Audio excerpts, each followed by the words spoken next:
إن الحمد لله نحمده ونستعينه ونستغفره ونعوذ بالله من شرور أنفسنا ومن سيئات أعمالنا من يهده الله فلا مضل له ومن يضلل فلا هادي له وأشهد أن لا إله إلا الله وحده لا شريك له وأشهد أن محمدا عبده ورسوله أما بعد فإن خير الحديث كتاب الله وخير الهدي هدي محمد صلى الله تعالى عليه وسلم وشر الأمور محدثاتها وكل محدثة بدعة وكل بدعة ضلالة وكل ضلالة في النار من يطع الله ورسوله فقد رشد واهتدى ومن يعص الله ورسوله فقد ضل وغوى. اللهم صل على محمد وعلى آل محمد كما صليت على إبراهيم وعلى آل إبراهيم إنك حميد مجيد. اللهم بارك على محمد وعلى آل محمد كما باركت على إبراهيم وعلى آل إبراهيم إنك حميد مجيد. سبحانك لا علم لنا إلا ما علمتنا إنك أنت العليم الحكيم. رب اشرح لي صدري ويسر لي أمري واحلل عقدة من لساني يفقه قولي. لقد قال الله سبحانه وتعالى والذين يمسكون بالكتاب وأقاموا الصلاة إنا لا نضيع أجر المصلحين. فضيلة الشيخ الفاضل عبد الله عبد الحميد حفظه الله تعالى مدیر مرکز الفرقان و دیگر تمام اخوان سامعین حضرات، سب سے پہلے مرکز الفرقان اور اس کی انتظامیہ کو مبارکباد دیتا ہوں کہ انہوں نے اس دورے کا اہتمام کیا، اور دوسری مبارکباد یہ کہ دورے میں کتاب التوحید جیسی عظیم کتاب کا انتخاب کیا. یہ کتاب عقیدہ توحید میں اپنی مثال آپ ہے، اور ایک منفرد کتاب ہے.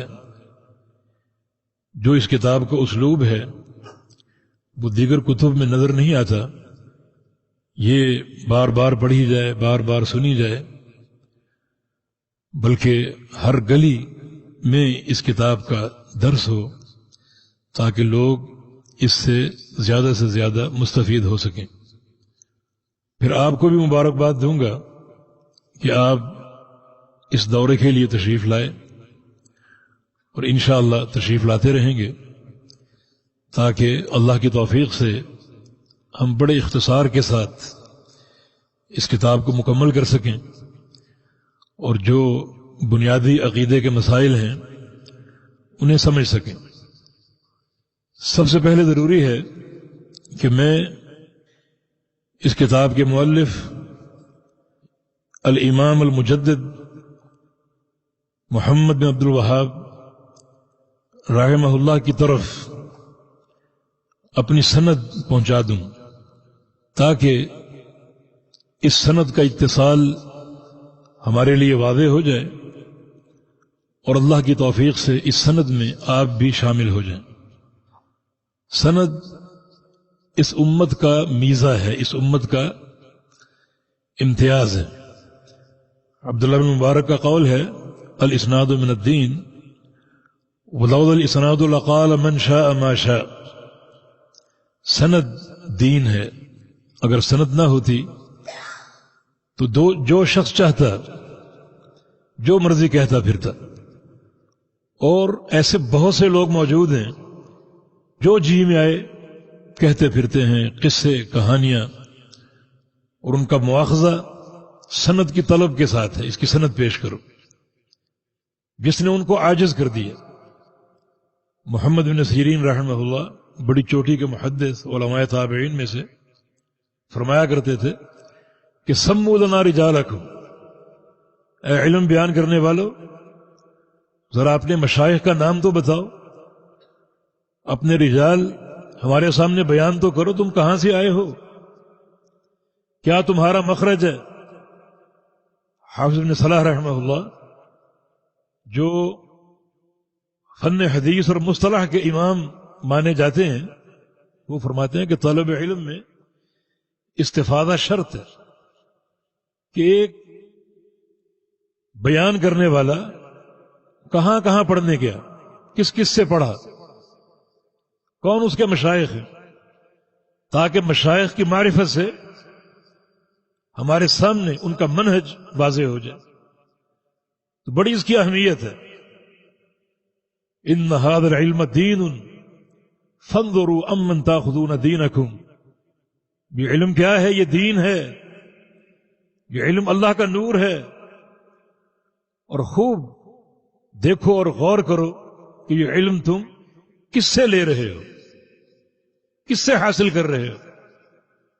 اور اس کے لیے علماء شرط ہیں، کیونکہ رسول اکرم صلی اللہ علیہ وسلم نے علماء ہی کو علم کی بقا کا سبب قرار دیا ہے. صحیح بخاری میں حدیث ہے، یرفع العلم بیشر الجہل وان اللہ لا يقبض العلم انتزاعا من صدور الرجال ولكن يقبضه بقبض العلماء حتى اذا لم يبق عالما اتخذ الناس رؤوسا جهالا يستفتون فيفتون برأيهم فيضلون ويضلون. کہ قیامت سے قبل علم اٹھا لیا جائے گا اور جہالت پھیل جائے گی. اللہ تعالی علم کیسے اٹھائے گا؟ فرمایا کہ علماء کے سینوں سے علم نہیں اٹھائے گا، بلکہ علماء ہی کو اٹھا لے گا اور وہ علم اپنے ساتھ لے کے چلے جائیں گے. اس سے کیا ثابت ہوا کہ علم کی بقا کا سبب علماء ہے، کتابیں نہیں، تمہاری سی ڈیز نہیں، تمہارے کمپیوٹر نہیں، بلکہ علماء. طلب علم کے لیے علماء کے پاس جایا کرو. میں نے مبارکباد آپ کو دی کہ آپ یہاں چل کر آئے. طلب علم کے لیے چل کے آنا بڑا بابرکت ہے. رسول اکرم صلی اللہ علیہ وسلم کا فرمان ہے، من سلک طریقا یلتمس فیہ علما سہل اللہ لہ بہ طریقا الی الجنہ. جو شخص ایک راہ پر چلے، کس لیے؟ طلب علم کے لیے، نبی علیہ السلام کے فرامین سننے کے لیے، اللہ تعالیٰ اس کا جنت کا راستہ آسان کر دیتا. میں دو شخصیات آپ کے سامنے پیش کرتا ہوں کہ ان کا طلب علم کے لیے چل کے جانا کن نتائج کا باعث ہوا. اور ایک طالب علم قرآن نے پیش کیا ہے، اس کا چل کے جانا ذکر کیا ہے، جو کہ نابینا تھا. بسم اللہ الرحمن الرحیم. عبس وتولی ان جاءہ الاعمی.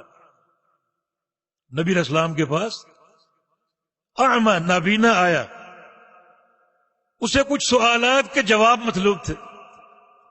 حاضر خدمت ہو گیا، نابینا تھا. اس وقت رسول اکرم صلی اللہ علیہ وسلم کے پاس کچھ رؤسائے مکہ بیٹھے ہوئے تھے اور آپ انہیں دعوت دے رہے تھے دین کی. چونکہ یہ نابینا تھے، انہیں ماحول نظر نہ آیا اور اپنا سوال آ کر پیش کر دی. نبی علیہ السلام کو یہ ادب کہ منافی لگا، کچھ ناگوار لگا، اور آپ کے ماتھے پر بل آ گئے. یہ واقعہ معروف ہے. اللہ تعالیٰ کیا فرماتا ہے؟ وَأَمَّا مَنْ جَاءَكَ يَسْعَىٰ وَهُوَ يَخْشَىٰ.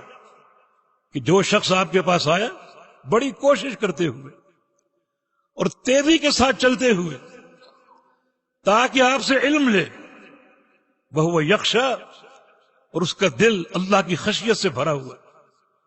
مانا یہ عمل خشیت الہی کا موجب ہے. طلب علم کے لیے چلنا اور جانا اللہ تعالیٰ کی خشیت کا موجب ہے. اللہ تعالیٰ نے اس کی سعی پر اس کی خشیت کی شہادت دی کہ اس کا دل اللہ کی خشیت سے لبریز ہے.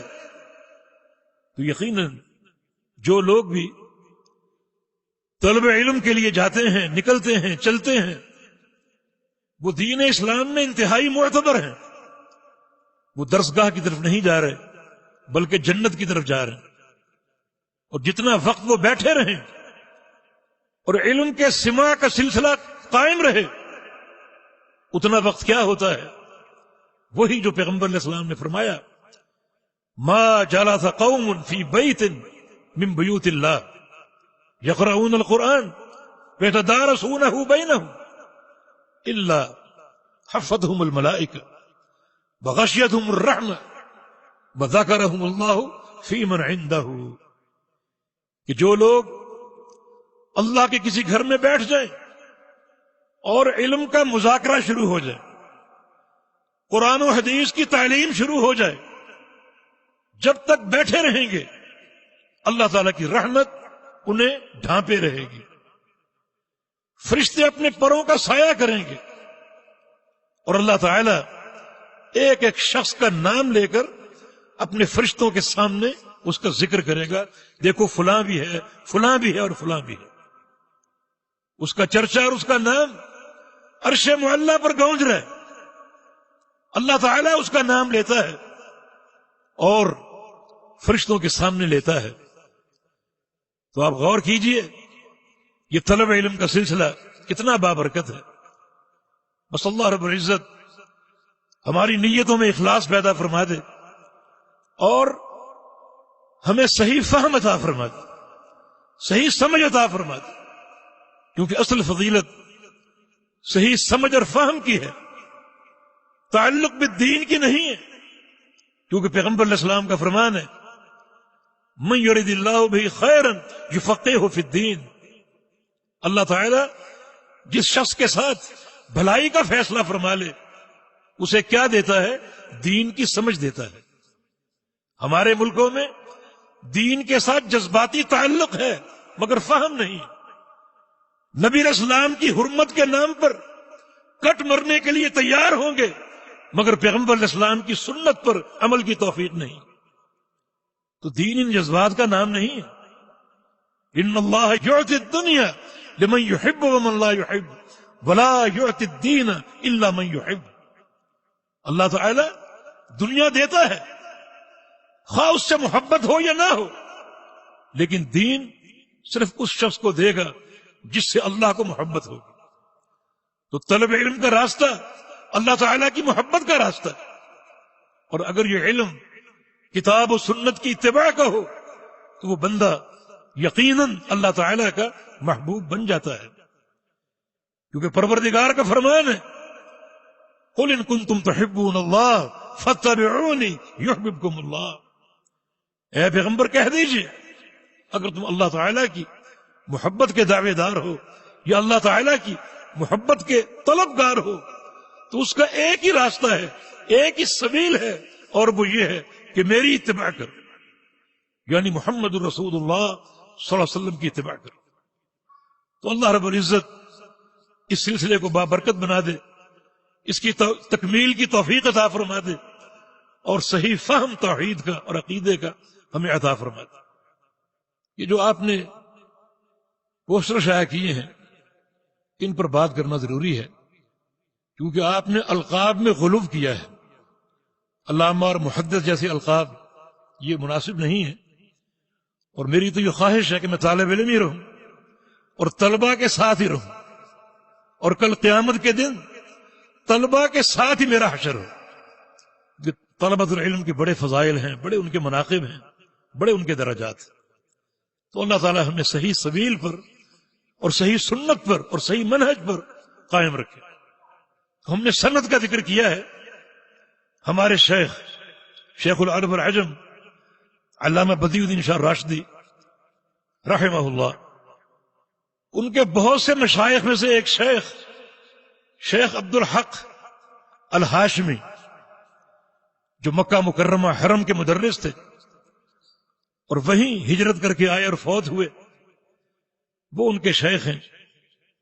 اس کے علاوہ ہمارے ایک اور شیخ محدث جلال پور پیر والا ملتان، شیخ سلطان محمود رحمہ اللہ، ان سے ہم کو اجازہ حاصل ہے، اور ان کے شیخ بھی شیخ عبد الحق ہاشمی المکی رحمہ اللہ ہیں۔ شیخ عبد الحق ہاشمی رحمہ اللہ، ان کا تلمذ عراق کے محدث شیخ احمد بن عبداللہ بن سالم العراقی سے قائم اور حاصل ہے، یہ ان کے شاگرد ہیں۔ اور شیخ احمد العراقی یہ شاگرد ہیں شیخ عبد الرحمن ابن حسن رحمہ اللہ کے، جو شیخ الاسلام محمد بن عبد الوہاب رحمہ اللہ کے پوتے ہیں۔ اور شیخ عبد الرحمن اپنے دادا کے شاگرد ہیں، یعنی شیخ الاسلام کے، شیخ محمد کے رحمہ اللہ۔ تو اس طرح ہماری سند کا اتصال شیخ سے ثابت ہے، اور آپ اس سماع میں اس سند میں شامل ہو چکے ہیں۔ انشاءاللہ سند میں شامل ہونا ایک بڑے فخر اور تمیز کی بات ہے۔ اللہ تعالی ہمیں اس مقام کے تحفظ کی توفیق عطا فرما دے۔ کتاب التوحید نام سے ظاہر ہے، یہ توحید کی کتاب ہے، اس میں توحید کے مسائل ہیں، اور جس انفرادیت کے ساتھ توحید کے ابواب قائم کیے گئے ہیں، یہ طریقہ کسی اور کتاب میں موجود نہیں۔ ہم نے اپنے سندھ میں بہت سے علماء اور دعات پر یہ ذمہ داری لگائی ہے کہ اپنے اپنے حلقوں میں اس کتاب کے درس کا اہتمام کریں، اور اس کا خوب درس ہونا چاہیے، خوب اس کا درس ہونا چاہیے، تاکہ ان مسائل کا صحیح ادراک اور صحیح فہم حاصل ہو جائے۔ کیونکہ اللہ کے بندو، توحید کے بغیر گزارا نہیں۔ اللہ پاک کا فرمان ہے وَمَن يَكْفُرْ بِالْإِيمَانِ فَقَدْ حَبِطَ عَمَلُهُ، جو شخص ایمان کا انکار کر بیٹھے اس کے سارے عمل برباد ہیں۔ اور ایمان کیا ہے؟ ایمان میں سر فہرست اللہ تعالی پر ایمان لانا ہے۔ الایمان ان تؤمن باللہ۔ بلکہ نبی علیہ السلام سے پوچھا گیا، صحیح بخاری کی حدیث ہے، ای العمل افضل یا رسول اللہ، کہ یا رسول اللہ صلی اللہ علیہ وسلم سب سے افضل عمل کون سا ہے؟ تو رسول کریم صلی اللہ علیہ وسلم نے ارشاد فرمایا، ایمان باللہ، اللہ پر ایمان لانا سب سے افضل عمل۔ اس سے یہ بات بھی سمجھیے کہ ایمان کو عمل کہا گیا ہے، بلکہ سب سے افضل عمل قرار دیا گیا ہے۔ اور پیغمبر علیہ السلام کی ایک اور حدیث ہے کہ انما الاعمال بالنیات، کہ سارے اعمال کی صحت اور قبولیت انسان کی نیت پر ہے۔ اکثر لوگوں سے پوچھا جاتا ہے کہ آپ مسلمان کیوں ہیں، مومن کیوں ہیں؟ ان کا جواب ہوتا ہے کیونکہ ہمارے باپ دادا مسلمان، ہمارا گھرانہ مومن ہے۔ یہ جواب غلط ہے۔ جو نیت مستقیمہ ہے اس کے خلاف ہے۔ ایمان سب سے افضل عمل، اور یہ بیکار نیت یہاں نہیں چل سکے گی۔ ایمان پر عمل کرنا، ایمان کے تقاضوں کو پورا کرنا دین اسلام کی سب سے اہم بنیاد ہے۔ اور اگر اس کو آباء و اجداد کی پیروی پر ڈال دیا جائے تو یہ عمل بھی غلط ہے، نیت بھی غلط ہے۔ ہم مومن کیوں ہیں، مسلمان کیوں ہیں؟ اس لیے کہ ایمان لانا، اسلام قبول کرنا اللہ کا آرڈر ہے، میرے پروردگار کا امر ہے، جس کی تعمیل کرنا ضروری۔ تو اکثر لوگ اپنے مسلمان ہونے کی مقصدیت ہی میں خطا کے مرتکب ہیں، اور ہر عمل میں اپنی برادری اور آباء و اجداد کی پیروی کو ترجیح دیتے۔ اس کتاب میں آپ پڑھیں گے کہ یہ گوشہ بھی شرک ہے۔ سچی توحید کا فہم حاصل کیجیے۔ پیارے پیغمبر محمد رسول اللہ صلی اللہ علیہ وسلم، ان کا ایک تعارف آپ کے صحابی جناب عبداللہ بن مسعود رضی اللہ عنہ کراتے ہیں، اور میں سمجھتا ہوں کہ پیغمبر اسلام کی اتباع میں یہ ایک ہی حدیث کافی اور بڑی اہم ہے۔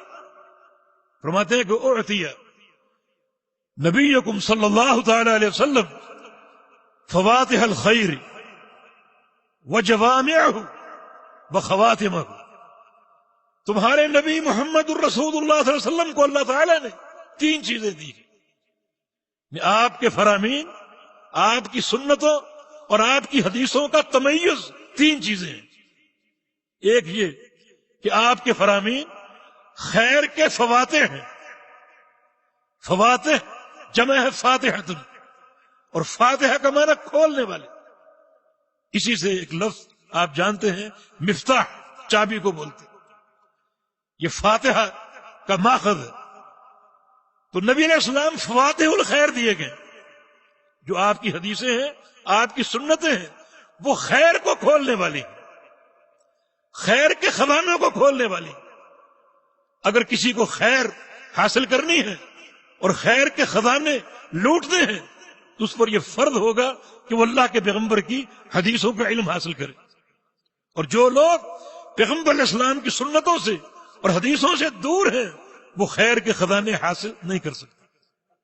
اور اس کے ساتھ ساتھ جوامع، جو آپ کے فرامین ہیں بڑے جامع. آپ کی حدیثیں تحصیل کا درجہ رکھتی. بعض ایسے فرامین ہیں ایک ہی حدیث ایسا منہج کو کھولتی ہے اور دو ٹوک طریقے سے کہ دوسری کوئی گنجائش ہی نہیں بچتی. میں ایک مثال آپ کو دیتا ہوں. نبی علیہ السلام کا فرمان صحیح مسلم میں، من عمل عملا لیس علیہ امرنا فہو رد. یہ حدیث دو ٹوک تحصیل کلمت الفصل ہے یہ، اور پتھر پر لکیر. جو شخص کوئی ایسا عمل کرے جس پہ ہمارا ٹھپا نہیں ہے، ہمارے سے مراد محمد الرسول اللہ صلی اللہ علیہ وسلم، جس پر ہماری مہر نہیں ہے، جس عمل کو ہماری تصدیق حاصل نہیں ہے، چاہے پوری دنیا اس کی تصدیق کرے، لیکن اگر ہماری تصدیق حاصل نہیں ہے تو وہ عمل مردود ہے. یہ قول فصل ہے. کوئی بھی ہو، کوئی قید نہیں، وہ عربی ہو، عجمی ہو، گورا ہو، کالا ہو، مشرق کا ہو، مغرب کا ہو، مرد ہو یا عورت ہو، آجر ہو، تاجر ہو، مستاجر ہو، کوئی بھی ہو، وہ ایسا عمل کر لے جس پہ ہمارا ٹھپا نہیں ہے. وہ عمل کچھ بھی ہو، حج ہو، عمرہ ہو، زکوٰۃ ہو، جہاد ہو، اگر وہ طریقہ ہمارا اختیار نہیں کر رہا تو اس کا وہ عمل مردود ہے. کتنی جامع بات ہے. یعنی ایک جملے میں ایک بڑا مسئلہ واضح کیا اور یہ بات سمجھا دی کہ جس عمل کو اللہ کے پیغمبر کی تصدیق حاصل نہیں وہ مردود ہے. تو نبی علیہ السلام کی حدیثیں فواتح الخیر، جوامع الخیر اور خواتم الخیر. ان حدیثوں کو پڑھو، ان پر غور کرو، ان کو اپناؤ، تمہارا ایک بڑا اہم مرحلہ حل ہو جائے گا، اور وہ یہ ہے کہ خاتمہ خیر پہ ہوگا، خاتمہ خیر پہ ہوگا. نبی علیہ السلام کا فرمان ہے کہ انما الاعمال بالخواتیم، بندوں کے اعمال کی قبولیت اور صحت کا دار و مدار بندوں کے خاتمے پر ہے. یہ ایک ہی فضیلت اتنی بڑی ہے کہ اگر یہ ایک ہی حدیث ہوتی نبی علیہ السلام کی سنت اور حدیث کی فضیلت میں تو کسی دوسری چیز کی حاجت نہ ہوتی. پہلی چیز فواتح الخیر کہ نبی علیہ السلام کی حدیث خیر کی چابی ہے. میں ایک حدیث کا حوالہ دیتا ہوں، اس کی سند میں کلام ہے مگر اس کی تائید دوسری حدیث سے حاصل ہوتی. رسول اللہ صلی اللہ علیہ وسلم کا فرمان ہے لا الہ الا اللہ مفتاح الجنہ. لا الہ الا اللہ جنت کی چابی. یہ چابی کس نے فراہم کی؟ محمد الرسول اللہ صلی اللہ علیہ وسلم. یہ آپ کی حدیث فواتح الخیر، لا الہ الا اللہ جنت کی چابی ہے. اور اس کی تائید ایک اور حدیث سے، صحیح مسلم کی حدیث ہے. نبی علیہ السلام کا فرمان ہے ما من عبد توضا ثم قال اشهد ان لا اله الا الله وحده لا شريك له واشهد ان محمدا عبده ورسوله فتحت له ابواب الجنة الثمانية من ايها شاء دخل.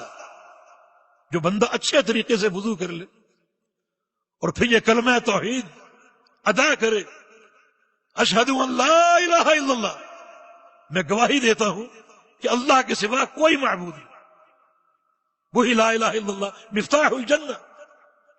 یہ کلمہ توحید ادا کرے اور تاکید کے ساتھ ادا کرے، وحدہ وہ اکیلا ہے، لا شریک لہ، اس کا کوئی شریک نہیں، یہ کلمہ پڑھ لے، فرمایا کہ فتحت لہ ابواب الجنت الثمانیہ، اس کے لیے جنت کے 8 دروازے کھول دیے جائیں، من ایہا شاء دخل، جہاں سے چاہے داخل ہو جائے۔ دیکھیں یہ کلمہ توحید مفتاح الجنہ ہے، جنت کی چابی ہے، معنی جنت اس کلمے سے کھلے گی، توحید کے کلمے سے، توحید کے عقیدے سے۔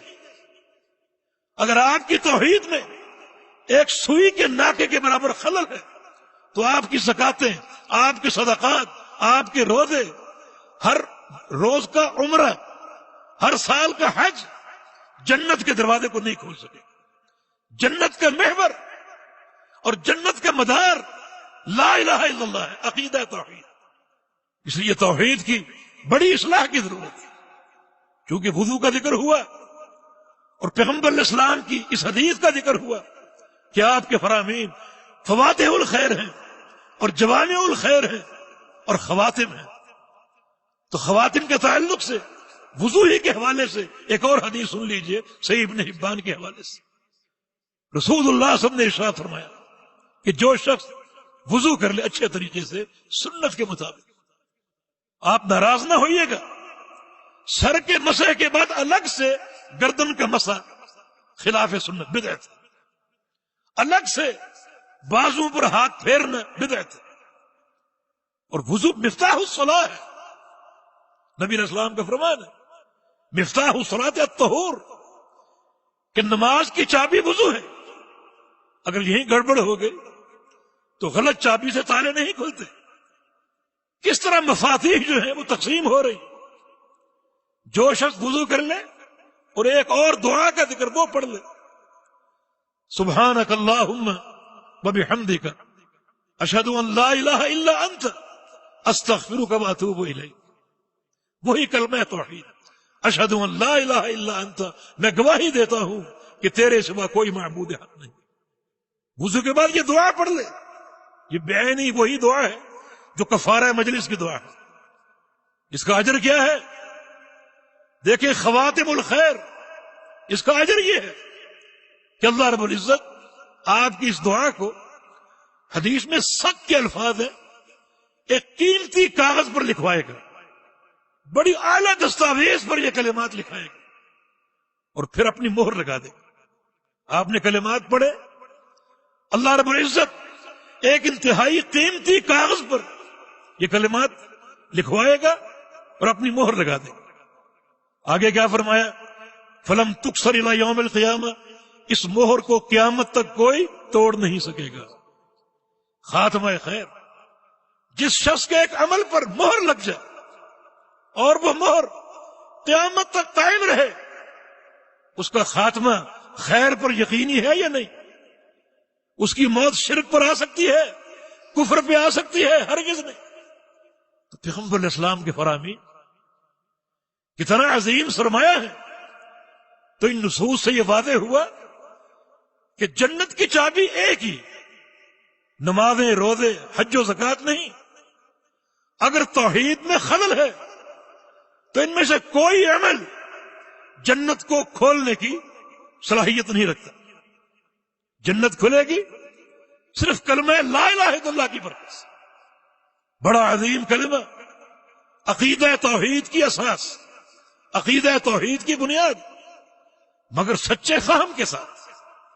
آگے دروس میں ہم نے اس کلمے پر بات کرنی ہے، اس کا صحیح فہم آپ کو دینا ہے، کیونکہ صحیح فہم کے ساتھ یہ کلمہ پڑھنا اور پڑھانا قابل قبول ہوگا۔ یہ عقیدہ توحید کی اہمیت، توحید گناہوں کا کفارہ، توحید اللہ تعالیٰ کے قرب کا سب سے اقرب راستہ، شارٹ کٹ، جنت کا شارٹ کٹ، اللہ کی رضا کا شارٹ کٹ۔ صحیح مسلم میں ایک طویل حدیث ہے، ابو ذر غفاری رضی اللہ عنہ کی روایت سے۔ یہ پیغمبر علیہ السلام کے ساتھ تھے اور مدینے کی گلیوں میں جا رہے تھے، اچانک احد پہاڑ سامنے آ گیا، ہماری محبتوں کا مرکز، ھذا احد یحبنا ونحبہ، یہ احد پہاڑ ہم سے محبت کرتا ہے، ہم اس سے محبت کرتے ہیں۔ اچانک آ کے نبی علیہ السلام نے ابو ذر غفاری کو ایک علم دیا، ابو ذر ما یسرنی ان یکون احد لی ذہب، یہ جو احد پہاڑ ہے یہ 6-7 کلومیٹر کے طول و عرض میں یہ پھیلا ہوا ہے، مجھے یہ بات پسند ہی نہیں کہ مجھے یہ پہاڑ سونے کا بنا کر دے دیا جائے۔ اگر یہ پہاڑ مجھے سونے کا بنا کر دے دیا جائے مجھے کوئی خوشی نہیں ہوگی۔ غور کریں پیغمبر علیہ السلام کا تعلق جا کر کہاں جڑتا ہے؟ یہ دنیا نہیں، دنیا کے مراسم نہیں، یہ دنیا کے درہم و دینار نہیں، تعلق باللہ، مجھے کوئی خوشی نہ ہوگی۔